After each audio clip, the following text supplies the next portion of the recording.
Everybody, this is Sangeeta, welcome back. हमने हमारे previous video में आपकी ही बुक की जो हेडिंग है the first world war and the idea of satyagraha से रिलेटेड कुछ क्वेश्चंस किए थे।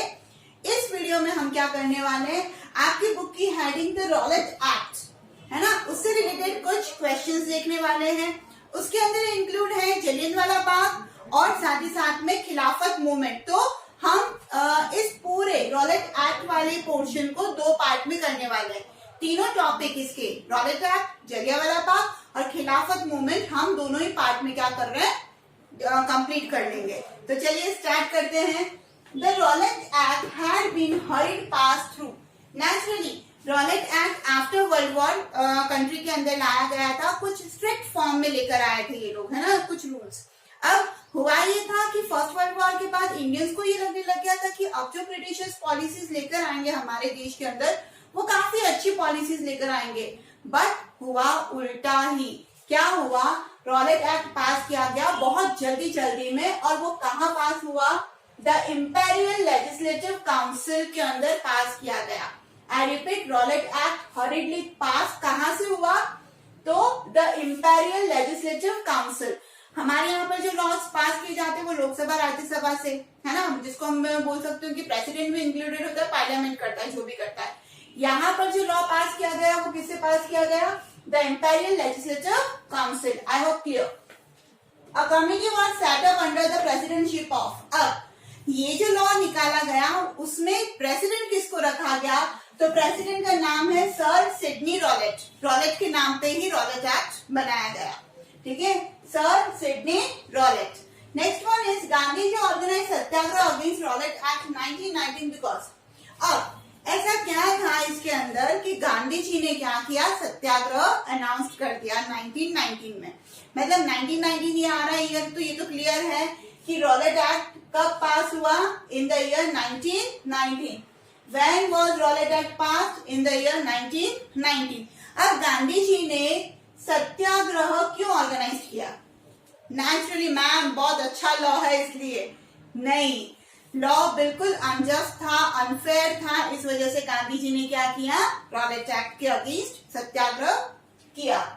द एक्ट वॉज अनजस्ट, है ना, अनजस्ट था, अच्छा नहीं था law, and which denied the civil right to Indians. अब क्या हो रहा था, ये कहीं ना कहीं जो इंडियंस थे उनके सिविल राइट्स को खत्म कर रहा था।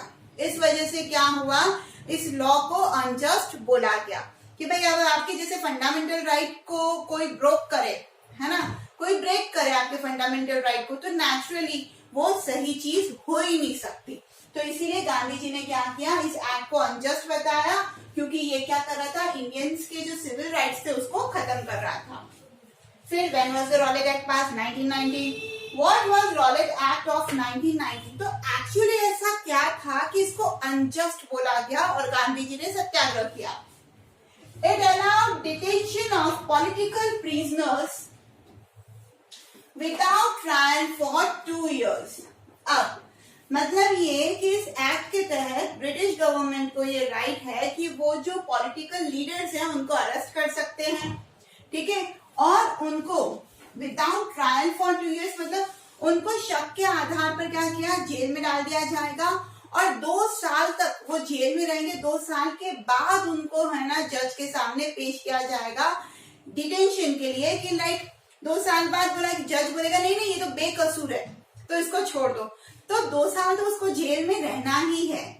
तो ये तो अनजस्ट ही हुआ ना कि आपने कुछ किया ही नहीं, फिर भी आपको पकड़ लिया गया और जज फिर 2 साल बाद अपना डिसीजन देगा, उसको सामने ही जज के सामने ही 2 साल बाद ले जाया जाएगा। तो इस वजह से क्या हुआ, गांधी जी ने सत्याग्रह ऑर्गेनाइज कर रहा था। सिंपल सी चीज है, it allowed detention of political prisoners without trial for 2 years। वो 2 साल तक जज के सामने पेश किया ही नहीं जाएगा। तो वो सही है गलत है ये डिसीजन कौन लेगा, 2 साल तक तो पहले वेट करिए और उसके बाद सही है तो उनको छोड़ दिया जाएगा। तो बंदे के 2 साल तो गए ना, तो गलत हुआ ना। क्लियर, ये 5 क्वेश्चन के क्लियर, बड़े आगे चलिए।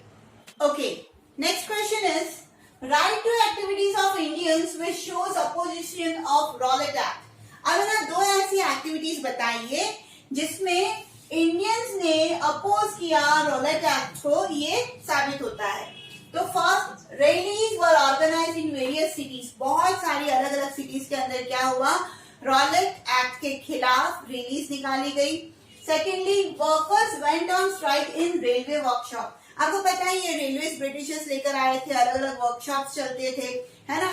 तो वहां पर इंडियन वर्कर्स जो थे उन्होंने क्या कर दिया, स्ट्राइक कर दिया, दुकानें बंद हो गई, मार्केट्स बंद हो गए, मतलब बहुत जोरों शोरों से क्या किया, लोगों ने रॉलेट एक्ट को अपोज किया।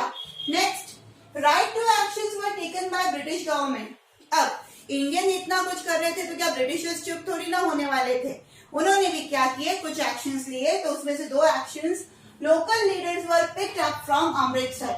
अमृतसर के जितने भी लोकल लीडर्स थे उनको पकड़ लिया गया। Second, Mahatma Gandhi was bad from entering Delhi, और महात्मा गांधी को बैड कर दिया गया, मतलब रोक दिया गया कि आप एंट्री नहीं लोगे दिल्ली के अंदर, क्योंकि दिल्ली में एंट्री ली वो लोग इकट्ठा करेंगे और लोग क्या करेंगे, रैलीज निकालेंगे, स्ट्राइक करेंगे। महात्मा गांधी के सुझाव सुन के परिवर्तन होगा उनके दिमाग में और वो क्या करेंगे, ब्रिटिशर्स को अपोज करना चालू कर देंगे। तो महात्मा गांधी को पूरी तरीके से क्या किया, दिल्ली में न आने के लिए बैन कर दिया गया। Which law was imposed and who took command. कौन सा लॉ निकाला गया और उसकी कमांड किसने की। हुआ ये कि ये सारी चीजें जब हो रही थी, है ना, भाई ब्रिटिशर्स भी पकड़ रहे थे लोगों को, लोग स्ट्राइक भी कर रहे थे, दुकानें बंद, है ना, कम्युनिकेशन नेटवर्क को नुकसान पहुंचा रहे थे कुछ लोग।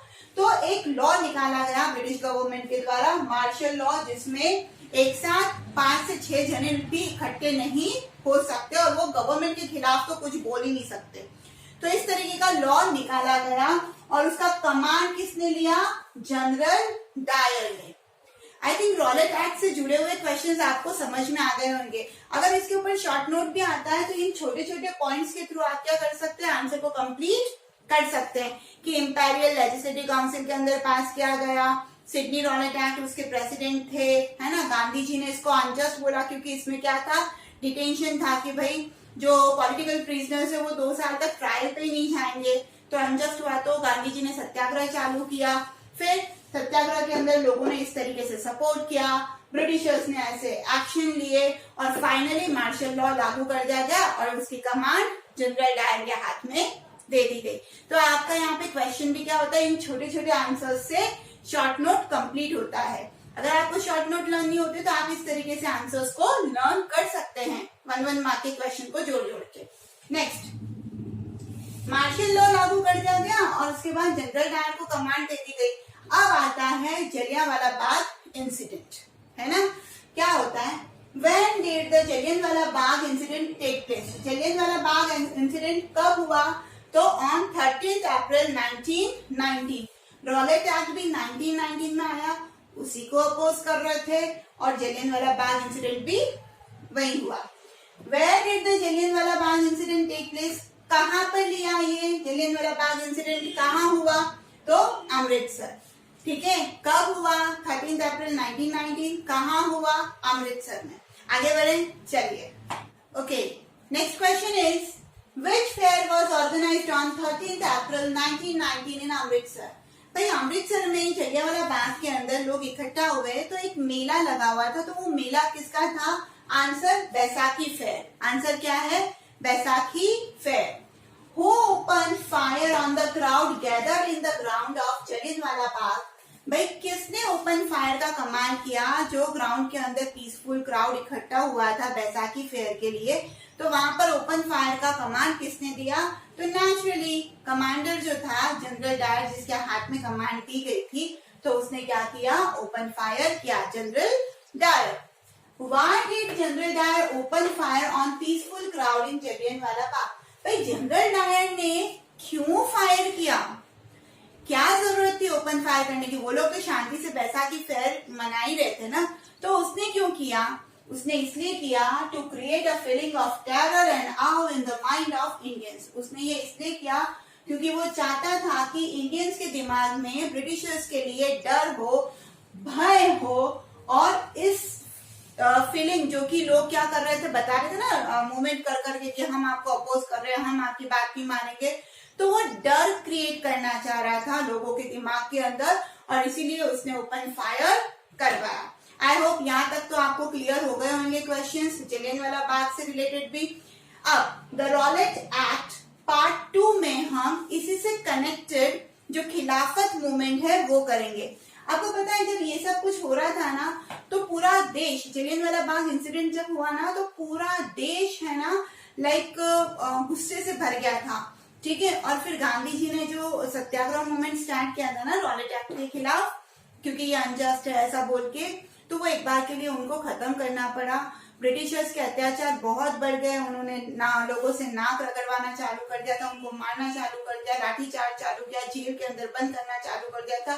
तो पूरा देश क्या था, उथल पुथल हो चुका था, ठीक है। अब इसके बाद अपन करेंगे द खिलाफत मूवमेंट जो कि द रॉलेट एक्ट पार्ट 2 का हिस्सा होगा। अगर आपको डिटेल्ड इंफॉर्मेशन चाहिए है ना तो आप क्या करेंगे, इस टॉपिक को समझने के लिए मेरा ही बनाया हुआ वीडियो द रॉलेट एक्ट और द जलियांवाला बाग इंसिडेंट देख सकते हैं। इसकी लिंक मैं कमेंट बॉक्स में दे रही हूँ। तो हिट द लाइक बटन और पढ़ते रहिए social studies with Sangeeta. Thank you so much.